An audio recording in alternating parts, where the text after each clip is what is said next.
मेरा नाम पंथ है। और ये सीरीज में हम एब्स्ट्रैक्शंस के बारे में बात करेंगे। बेसिकली आइडिया ये है कि वाइब कोडिंग अब बहुत ही नॉर्मल बन चुका है, और इंडिया के अंदर बहुत ज़्यादा सॉफ्टवेयर डेवलपर्स आ रहे हैं तेज़ी से। And I want to make sure कि everybody knows what are the traditional concepts, और क्या होती है चीज़ें। क्योंकि once you learn this, vibe coding is very simple and easy to do, but if you do not know stuff like this, then it will be harder and harder. और मैं तो वो सिस्टम्स में से आया हूँ जब वाइब कोडिंग तो था भी नहीं, और फिर भी लोगों ने इतना क्रैपी और वियर्ड कोड बना के रखा हुआ है। So it's just nice to learn all of this for once. So आज हम रैपर्स के बारे में बात करेंगे। To be specific, interface wrappers और थर्ड पार्टी सर्विसेज रैपर्स के बारे में ही हम बात करने वाले हैं, not in general what wrappers are. क्योंकि रैपर्स आई थिंक सबको पता ही है कि रैपर्स क्या होता है। हम बात करने वाले हैं कि कैसे, क्यों थर्ड पार्टी सर्विसेज को रैप करना ज़रूरी है। So let's dive into this. Basically पहले हम प्रॉब्लम देखेंगे, फिर सोल्यूशन देखेंगे, फिर कुछ एग्जांपल्स देखेंगे, और फाइनली अपॉर्चुनिटीज देख लेंगे कि क्या इसमें से हमको मिलता है, और हम देखेंगे कि कितने तरीके से रैपर्स को इम्प्लीमेंट कर सकता हूँ। And finally dos and don'ts. हम प्रॉब्लम्स देख लेते हैं कि क्या क्या है। तो बेसिकली तुम देखोगे तो फिर मैप्स है, फाइल बकेट्स है, या फिर कंपोनेंट्स है, डेटाबेसेस है। बेसिकली कोई भी चीज़ जो तुम्हारे डायरेक्ट कंट्रोल में नहीं है, using some APIs you are taking control of that. Even databases like local storage भी थर्ड पार्टी में ही मैं यहाँ पर गिन रहा हूँ। आइडिया ये है कि ऐसी चीज़ें जिनका डायरेक्ट तुम्हारे पास कंट्रोल नहीं है, क्योंकि भी उसमें तुम देख पाओगे कि कैसे तुम्हारे पास अगर कंट्रोल होता तुम उनको कैसे ऑप्टिमाइज कर सकते, कैसे उसको टेलर कर सकते। बट क्योंकि तुम्हारे पास कंट्रोल नहीं है, you spend much more time tailoring them. And so we will understand how to reduce that time, how to reduce refactoring and all that. So let's first find out के problem क्या है।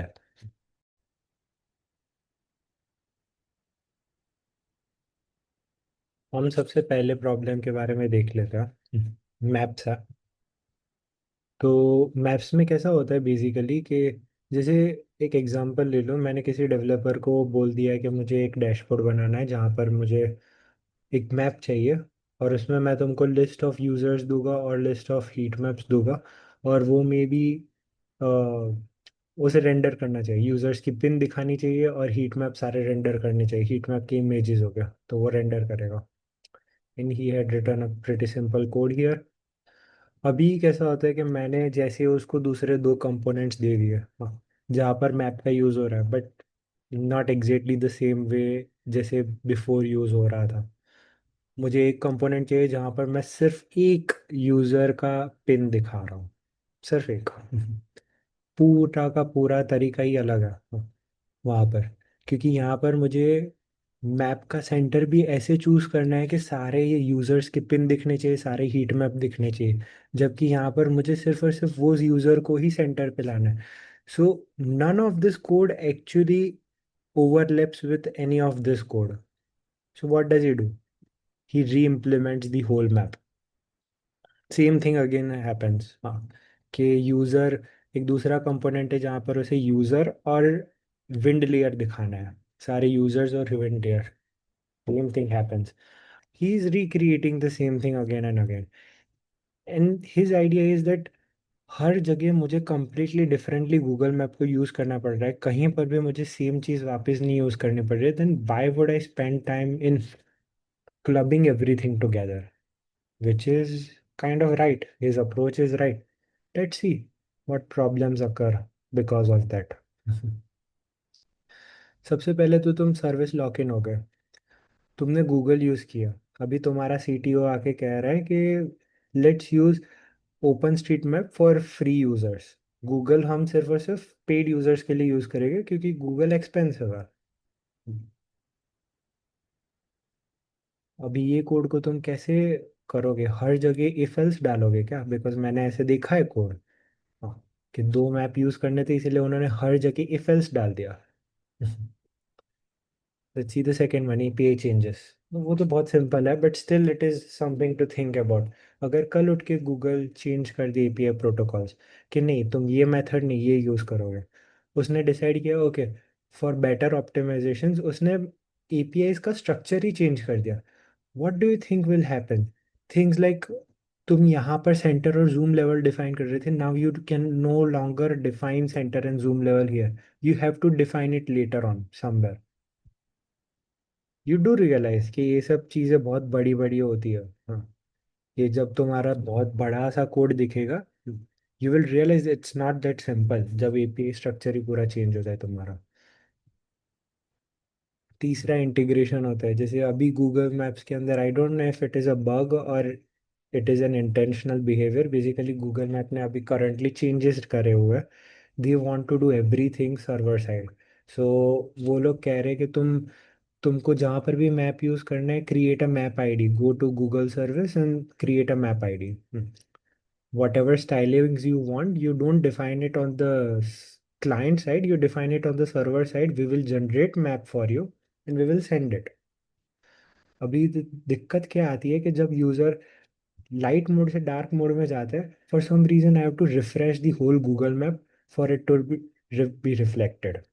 मैं सिर्फ और सिर्फ कोई प्रॉपर्टी गूगल मैप पे switch कर लूँ और गूगल मैप अपने आप री रेंडर हो जाए, ऐसा नहीं हो रहा है।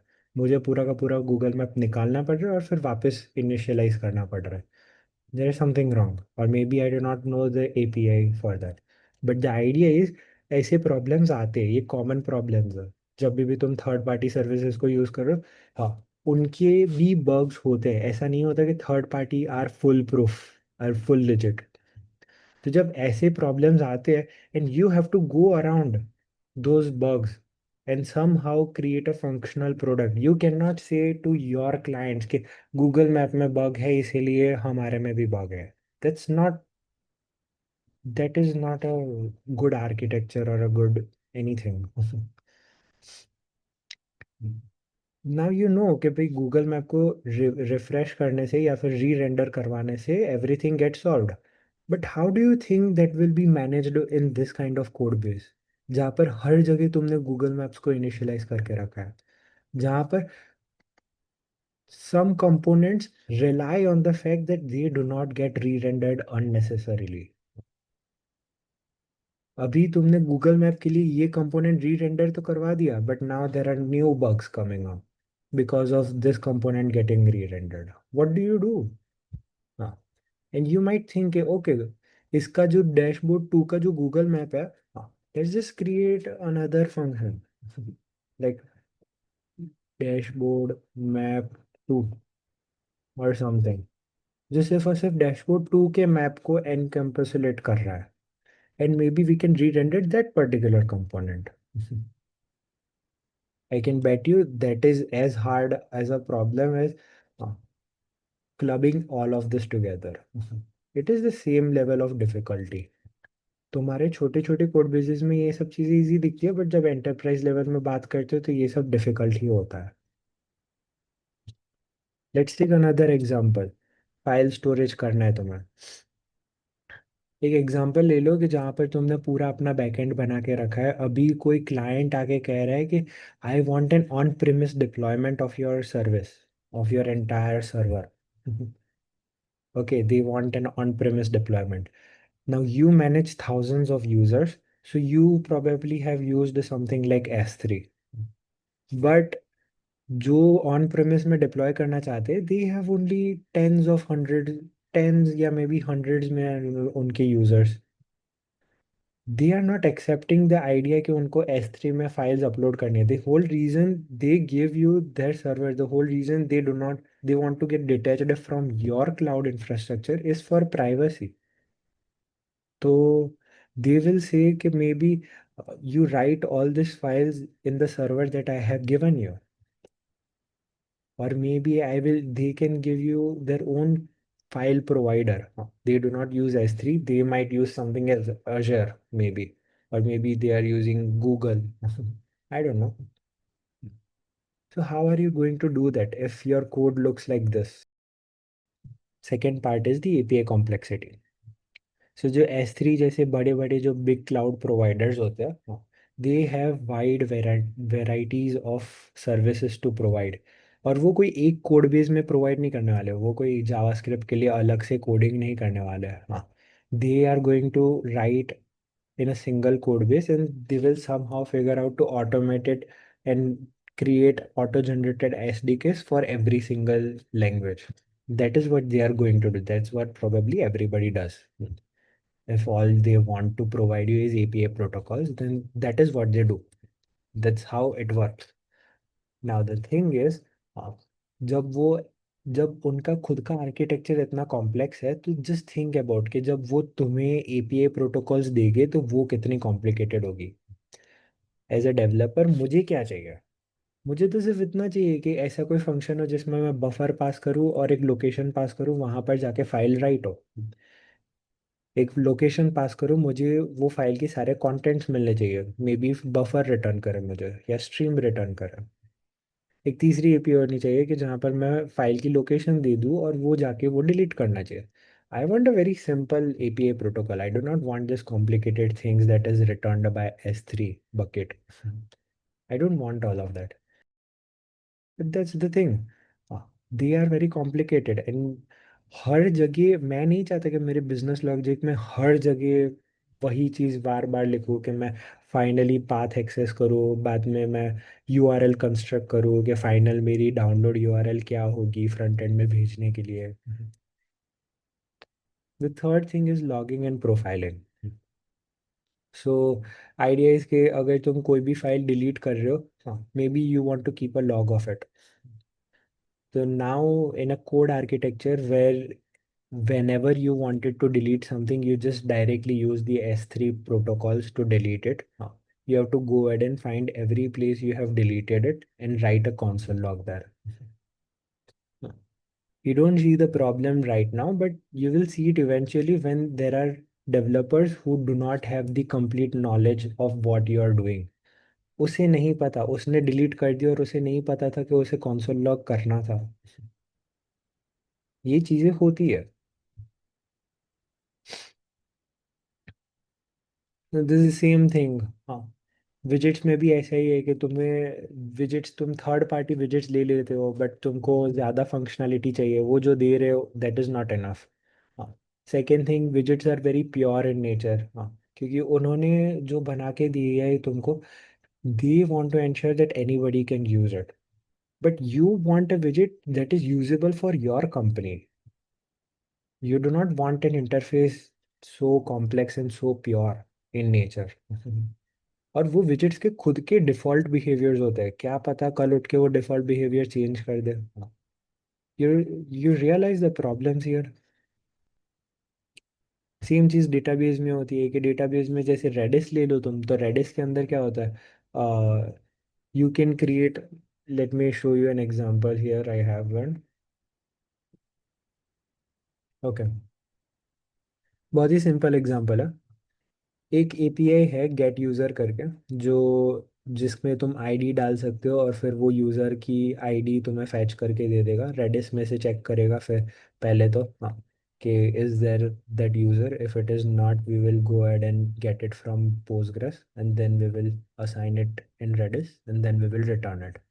And may be you have an API gate user करके, जिसमें रिक्वेस्ट में से तुमने यूज़र आईडी ले लिया और रिस्पॉन्स में तुम उसको प्रोफाइल भेज रहे हो। Very simple, very clean. But here's the thing, you have 1000 users और मोस्ट प्रोबेबली एवरी सेकेंड तुमको 10 से 20 रिक्वेस्ट आ रही है, maybe not every second, maybe let's just assume के एवरी मिली सेकेंड में तुमको एटलीस्ट 5 रिक्वेस्ट तो आ ही रही है। सो तुम इतनी सारी रिक्वेस्ट रेडिस में गेट प्रोटोकॉल भेज रहे हो, इतने सारे गेट प्रोटोकॉल्स तुम रेडिस में भेज रहे हो। You know, there is another protocol, get M or mget, I think it is. Yes, mget. You can pass multiple IDs here.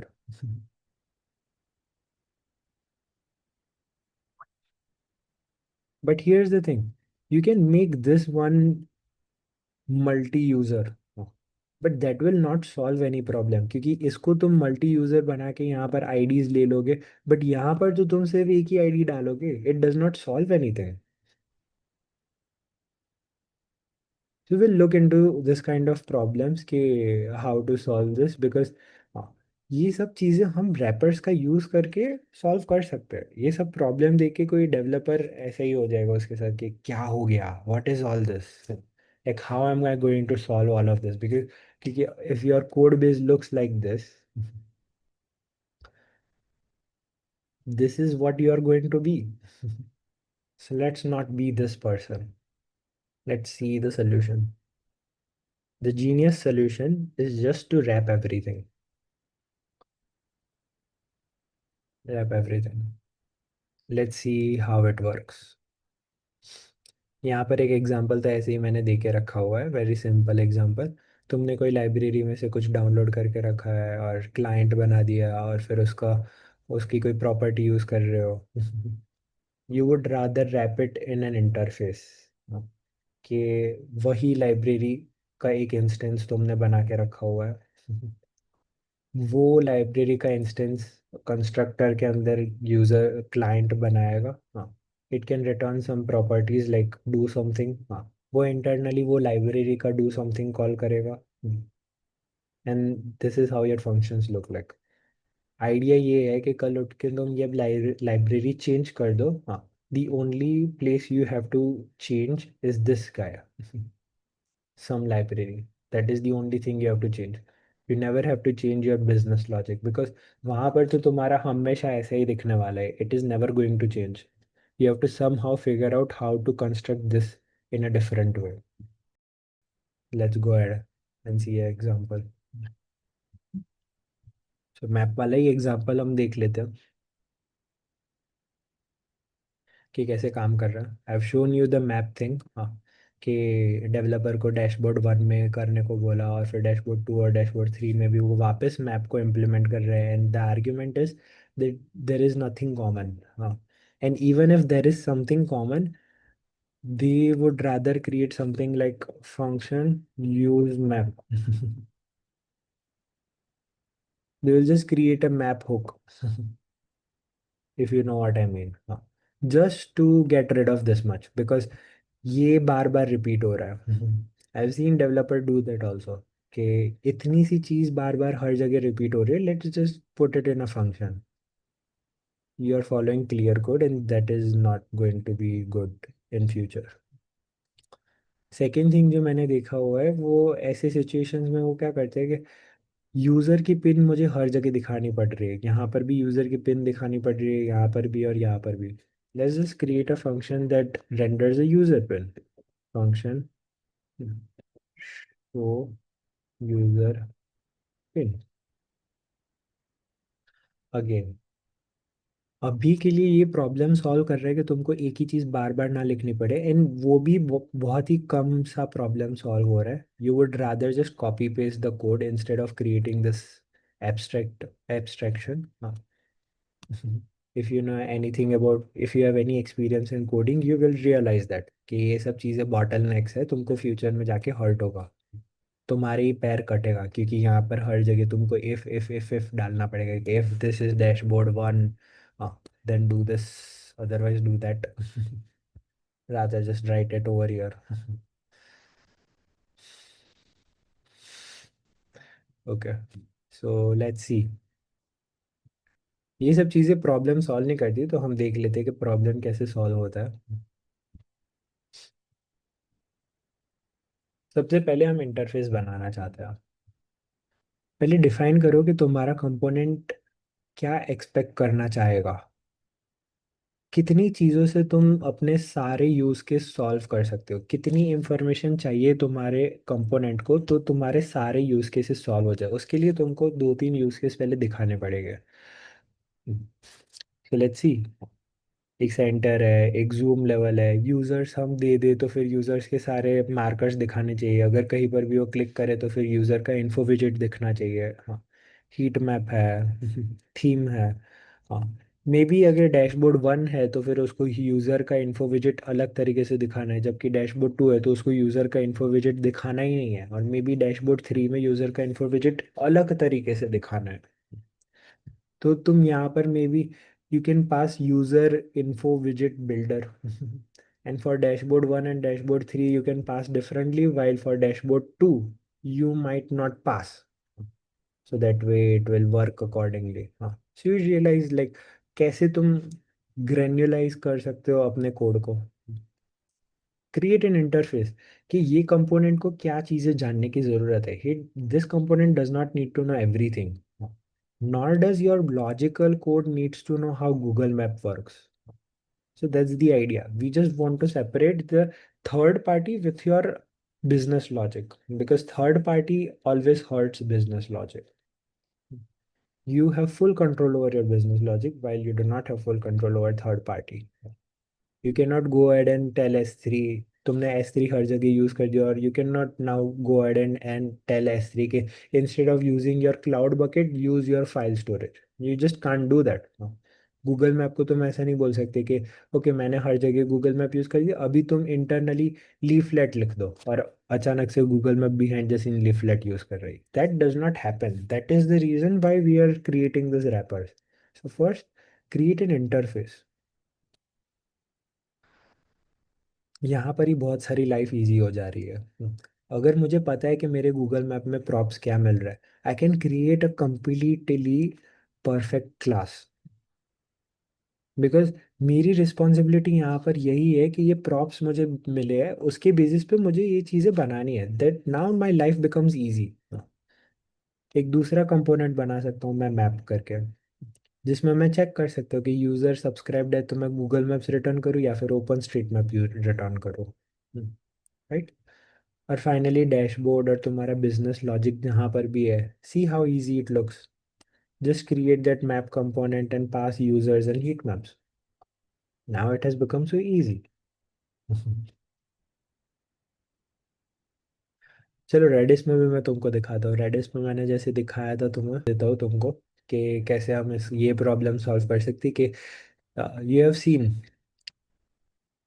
कि मुझे यहाँ पर यूज़र गेट करना है, तो इसीलिए मैंने रेडिस का गेट मेथड कॉल कर दिया है, देन सेट मेथड कॉल किया हुआ है।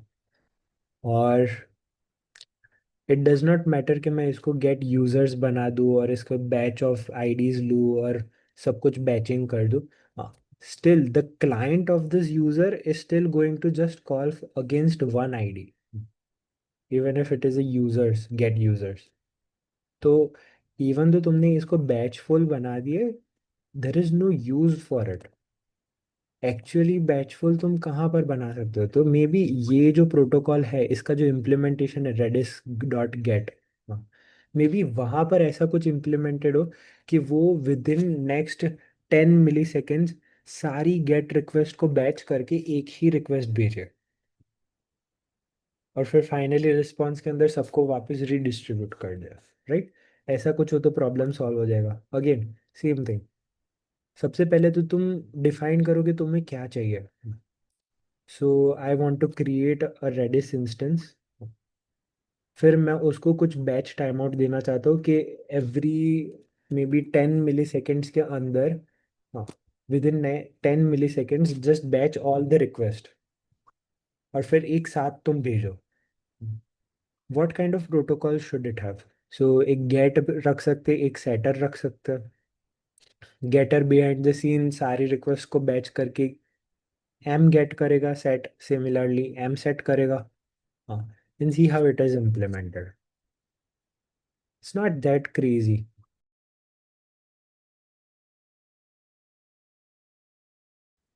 Let's look at the opportunities now।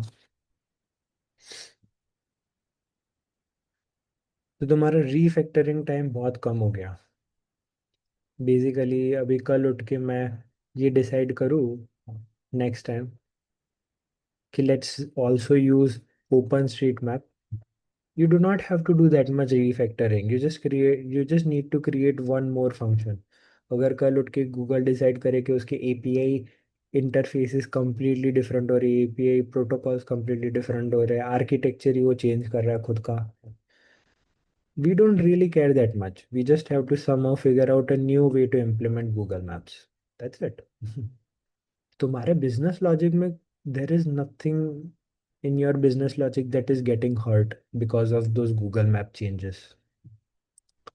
Second thing is service independent interfaces. So Google Map तुमको बहुत सारे फीचर्स देता है, ऐसे ही S3 बहुत सारे फीचर्स देते हैं, सब बहुत सारे फीचर्स देते हैं, कोई भी थर्ड पार्टी सर्विसेज, या फिर वो कम फीचर्स देता है. The idea is if you wrap it correctly, तो तुम उसको फीचर रिच बना सकते हो और फीचर सफिशिएंट भी बना सकते हो, डेफिशिएंट भी बना सकते हो इनफैक्ट. कि इसमें तो बहुत सारे फीचर्स है but I never require them. I just need a way to create pins, I just need a way to render heat map, and I just need a way to showcase wind layer. That much would be enough for me. तो मैं उतनी चीज़ें इसमें डाल सकता हूँ एक एक करके. Basically you are no longer dependent on Google API, कि गूगल एपीआई तुमको प्रोवाइड कर रहे तुम वही चीज़ें कर सकते हो. No, not really. Now you have become an engineer, this component is completely yours. What we want from a map is this particular set of things. If Google Map does not provide that, you implement of your own. तो idea वही है कि यहाँ Google map तुम्हें wind layer provide नहीं करता, तो may be तुम खुद इम्प्लीमेंट कर दो विंड लेयर. गूगल मैप में वैसे ही कैनवासेस पड़े हुए हैं. Third thing is implement custom needs and tailoring. This is also very nice. Basically कोई भी थर्ड पार्टी एपीआई होती है, उनके खुद के कुछ डिफ़ॉल्ट बिहेवियर्स होते हैं, और कल उठ के अगर वो डिफ़ॉल्ट बिहेवियर चेंज कर दे, you will be regretting that. if your code is heavily relying on the default behavior, you will regret it. क्योंकि तुमको हर जगह जाके पूरी नाइट स्पेंड करनी पड़ेगी, तुम्हारा वीकेंड चला जाएगा कभी कभी इन चीज़ों में. It will hurt you.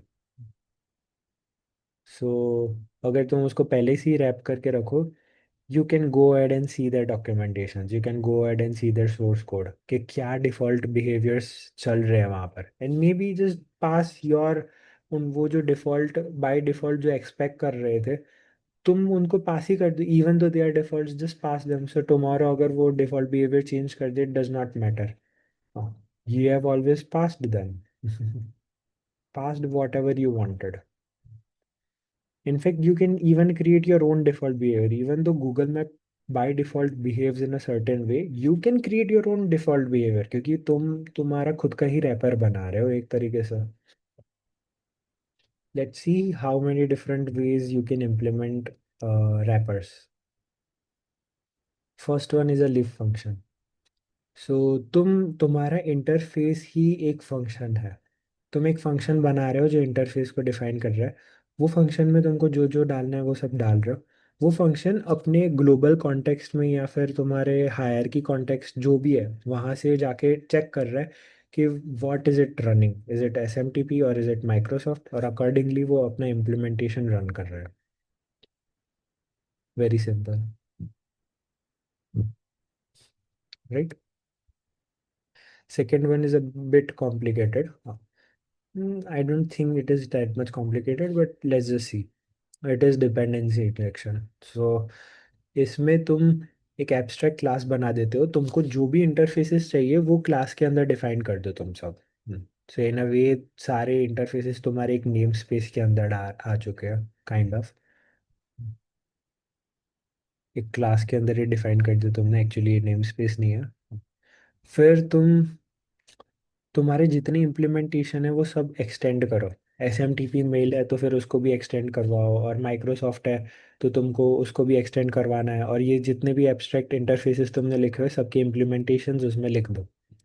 फिर इनिशियली जब बूट अप हो रहा है सर्वर, उस टाइम पे तुम सिर्फ चेक कर लो कि तुमको कौन सा इम्प्लीमेंटेशन यूज़ करना है. Is it S M T P, is it Microsoft. Construct that class and then store it somewhere in the context. और जहाँ जहाँ पर भी तुमको यूज करना है कॉन्टेक्स्ट में से डायरेक्ट सेंड मेल को कॉल कर दो. सो यू डू रियलाइज कि जब server S M T P पे चल रहा होगा तो S M T P mail service construct हुई होगी, तो तब जब सेंड मेल कॉल करेंगे तो एस एम टी पी का कॉल होगा, एस एम टी पी का इम्प्लीमेंटेशन यूज हो. Which is little bit different than the leaf function, जहाँ पर तुम एंड में इफ एल्स कर रहे हो. At the end of the execution you are checking whether is it SMTP or is it Microsoft. In this one, you're checking ahead of time. If it is SMTP, I will just implement that. And then I will use that implementation everywhere. Slightly different. Let's see the single instance. हाँ.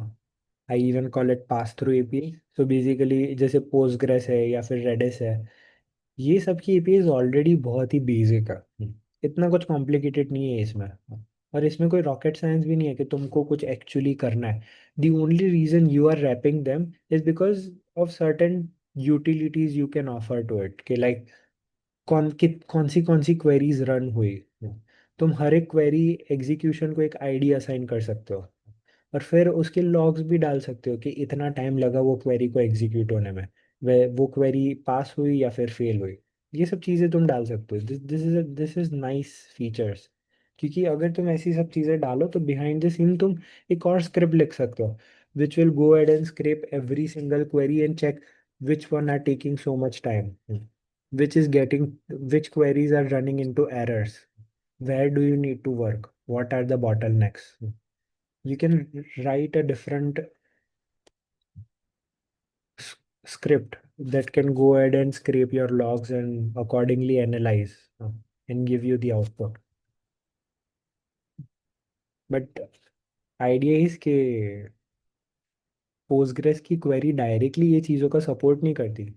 तो तुम्हारे पास अगर कोई wrapper हो then it would be very nice. It would be a nice feeling. The third way is the portal way. So अगर तुमने fucked up कर लिया है, पर तुम्हारे 50 डिफरेंट कंपोनेंट्स में तुमने गूगल मैप यूज़ कर लिया. So now what's the solution? Let's just take this one. So basically तुमने 50 डिफरेंट जगह S3 का यूज़ कर लिया directly without ever creating a single wrapper. तुमने बस ऐसे ही कर लिया डायरेक्टली S3 का यूज़ कर रहे थे, हर जगह तुमने फाइल्स गेट करी है, पोस्ट करी है. And now you have come to a realisation कि मुझे एक इसको पूरा एक रैप करना पड़ेगा, क्योंकि समटाइम्स अगर एनवायरनमेंट वेरिएबल में S3 हो तो मुझे S3 में ये सब चीज़ें करनी है, या फिर मुझे लोकल फाइल स्टोरेज में करनी है. ऐसा होता है. So how do you do this? तो ऐसी चीज़ें तुम कैसे करोगे? तो आइडिया बहुत सिंपल है. सबसे पहले तो सेंट्रलाइज कर दो तुम.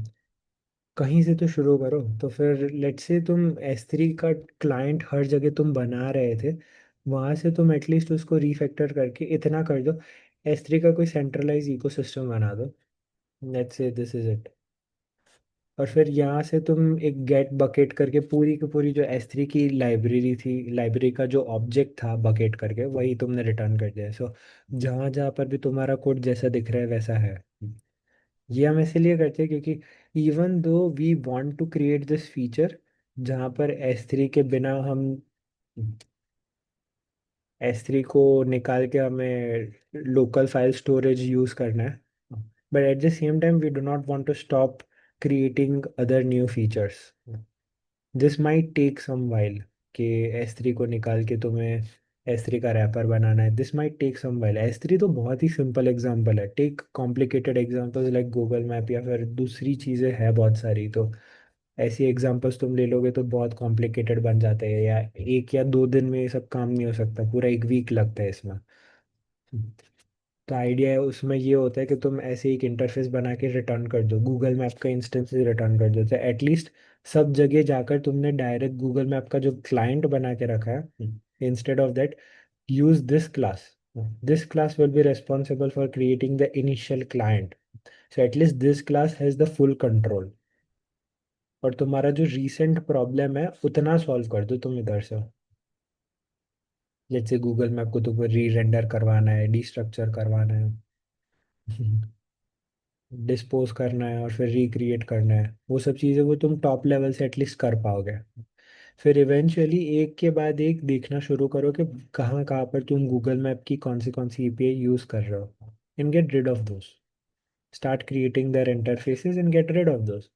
The so portal is a middle man. तो लाइक ना इधर का ना उधर का। हाँ, है एक तरीके से तुम्हारा रैपर ही, but not exactly wrapper, you just use it for refactoring purposes. Idea is never कि you will rely on this solution. Performance wise देखे तो लीफलेट स्लो होता है, लीफ फंक्शंस स्लो होता है, quite simple and easy to figure out why. At the end of the class, at the end of execution, you check whether it is an SMTP or Microsoft. So अगर just imagine एक second में मैं ये function को 1000 times call कर रहा हूँ, तो 1000 टाइम्स ये चेक हो रहा है कि वेदर ये SMTP है या माइक्रोसॉफ्ट है। वहीं पर डिपेंडेंसी इंजेक्शन हाईली परफॉर्मेंट है, फॉर द सिंपल रीज़न मैंने एक ही बार चेक किया है कि ये SMTP है या फिर माइक्रोसॉफ्ट सर्विस है। फिर मैं बार बार अकॉर्डिंगली उनकी इम्प्लीमेंटेशंस को इन्वोक कर रहा हूँ respectively. The invocations implementations are inferred from the initial calculations, right? If you check कि लाइब्रेरी का फुल एक्सेस कहाँ पर है, तो फिर लीफ फंक्शंस में तो हमने इंटरफेस डिफाइन करके रखा हुआ है ना, तो पूरा लाइब्रेरी का एक्सेस वहाँ पर नहीं रहता, डिपेंडेंसी इंजेक्शन में भी नहीं रहता। पोर्टल में पूरा एक्सेस रहता है, but it is a bad performance, it is a bad use case. Straight forward कौन से है? तो लीफ फंक्शंस बहुत ही स्ट्रेट फॉरवर्ड होते हैं लोगों के लिए, dependency injections not that much, not that much. Single instance wrapper के बारे में मैं इसीलिए कुछ नहीं बता रहा क्योंकि it completely depends on you. यहाँ पर परफॉर्मेंस और ये सब चीज़ें कोई काम में नहीं आती, क्योंकि तो वो पास थ्रू है। तुमने जो आर्ग्यूमेंट्स में भेजा वही चीज़ें तुम थर्ड पार्टी एपीआई की आर्ग्यूमेंट्स में भेज रहे हो, उसने जो रिस्पॉन्स भेजा वही तुम यहाँ से रिस्पॉन्स में भेज रहे हो, so there is no performance there. तुमने बस उसको रैप करके रखा हो so that you can add logs and profilings, like in the last column we are talking about कि सिंगल रैपर्स में हम लॉग्स और प्रोफाइलिंग करते हैं फॉर डेटाबेसेस। पोर्टल्स तो कम्प्लीटली पॉइंटलेस ही है, उसके बारे में हम बात ही नहीं कर रहे यहाँ पे। फाइनली डूज एंड डोंट्स, कि क्या करना चाहिए तुम्हें। So let's see. A good rule of thumb is, जब भी तुम्हें S3, Google maps, MQTT, fire store, front end का कोई SDK तुमने बनाया है, पोस्टग्रेस बना के रखा हुआ, ये सब चीज़ों को रैप कर दो। क्योंकि इनको रैप करना दैट उतना डिफिकल्ट नहीं होता है, इनफैक्ट डेटाबेस प्रोटोकॉल्स को तो रैप करना इतना डिफिकल्ट नहीं होता। वो बैरली तुम्हें 5-6 APIs देती है। So just rather wrap them than to regret it later. Just think about it. Recently मैंने फायर स्टोर के अंदर बहुत ही अच्छी चीज़ करी है, I will just show you if I have it right now. So here it is. ये मेरा एक प्रोजेक्ट है जहाँ पर मैं फायर स्टोर का यूज़ कर रहा हूँ, हाँ, टू रन माई एप्लीकेशन। और अभी मेरी कोई ऑडियंस है नहीं, तो Firestore is a free tier for me. But मेरा आइडिया ये है कि maybe within 1 or 2 months if I start earning money from this and if I get start having a good amount of users in this app, then maybe मैं इसको Postgres में convert कर दूंगा। So it is very simple for me to convert this into Postgres. Just look at this. I just have one file where all of my things are defined. How to do anything, I have defined it here. If you want to do conversion, कि मेरे जो data types है उसमें fire store में कैसे convert करते हैं वो भी इधर है। तो जब मुझे पोस्टग्रेस का एडेप्टर ही बनाना पड़ेगा मुझे एक टाइप से, कि हियर टू फायर स्टोर वैसे ही to Postgres, there will be just an adapter like that. ऐसे you will look at here, तो यहाँ पर मैं जनरेट डॉक्स कर रहा हूँ, every single collection could be like a table for me, हाँ। And then I just created a create class, create, update, get. मुझे कोई भी क्वेरी रन करनी है तो सिंपल मैंने ही खुद बना दिया, where, order by, start, after, limit. इतनी एपीआईज का यूज़ मैं कर रहा हूँ, इसीलिए मैंने ये सब चीज़ें इम्प्लीमेंट कर दी। तो कल उठ के मुझे फायर स्टोर से निकल के पोस्टग्रेस में जाना होगा, I just have to implement this one file. Everywhere else मेरा कोड जैसा है वैसा का वैसा रहेगा, क्योंकि मैंने फायर बेस का यूज किया ही नहीं है कहीं पर। None of my business logic even knows that there is anything called Firebase. They are simply using this protocols, this interfaces. In fact मुझे कोई ट्रांजैक्शन रन करना है तो उसके लिए भी मैंने बना के रखा हुआ है एक रैपर, कि रैपर से तुम्हारा ट्रांजैक्शन रन होगा। तो मैं यही चीज़ पोस्टग्रेस में भी इम्प्लीमेंट कर सकता हूँ, कि मैं पहले एक क्लाइंट बनाऊंगा, फिर उसका एक ट्रांजैक्शन क्रिएट करूंगा, वो फाइनली जब कमिट करूंगा तो मैं वो क्लाइंट को रिलीज भी कर सकता हूँ। ऐसे ही मैंने बैच बना के रखा हुआ है। हाँ, this is the idea. In fact ये सब चीज़ें करने से एक और चीज़ अनलॉक हो रही है मेरी। पीपल डोंट जनरली रियलाइज कि most of your API are not transactional. कभी कभी ऐसा हो जाता है कि तुमने तुम्हारे डेवलपर ने कुछ राइट कर दिया without creating a transaction, and because of that there are side effects, कि कुछ चीज़ें अपडेट हो गई और कुछ चीज़ों में एरर रह गई। Right, this happens all the time. So look what I have done. ये जो क्रिएट और अपडेट, जितनी भी एपीआई प्रो, ये जो क्रिएट और अपडेट की प्रोटोकॉल्स है, ये क्या करते हैं बिहाइंड द सीन, ये इंटरनली अपडेट फंक्शन को कॉल कर रहे हैं, and it checks whether the state is in batch. If so, it is okay. If it is in transaction, it is okay. But it does not have a state, means it is not batch or a transaction, then it throws an error that you need to create a transaction or a batch first. तो even तो अगर कोई developer directly कोई चीज़ update कर रहा है या फिर डिलीट कर रहा है, हाँ, यहाँ से मैं रूल्स डिफाइन कर सकता हूँ उनके लिए, that you have to wrap it in a transaction, you cannot avoid it, there are no other ways.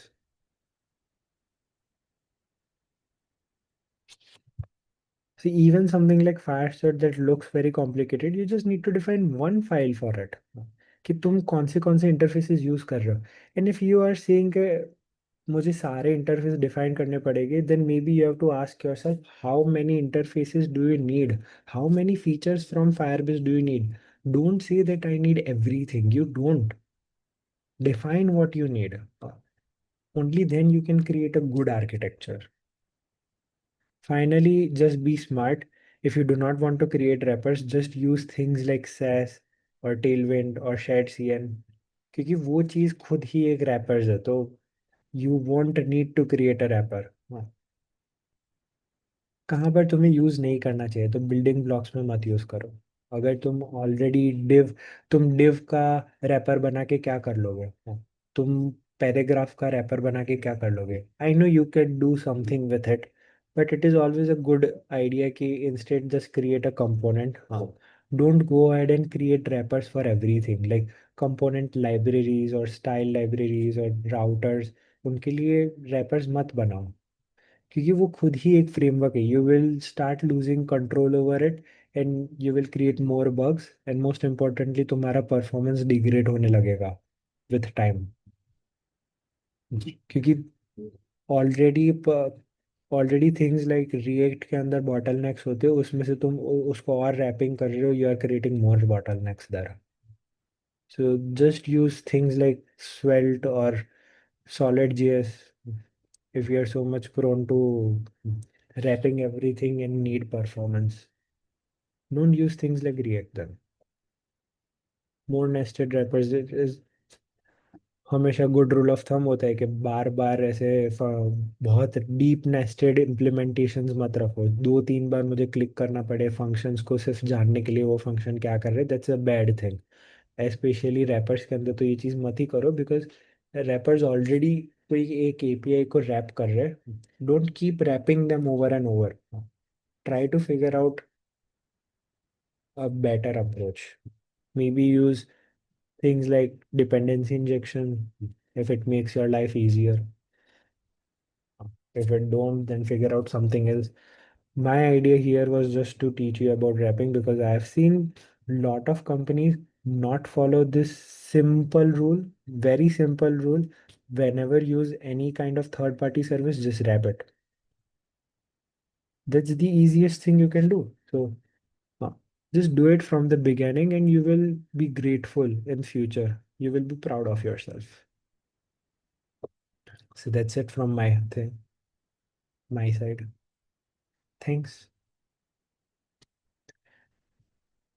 In the next video, we will talk about wrapper builders. So stay tuned.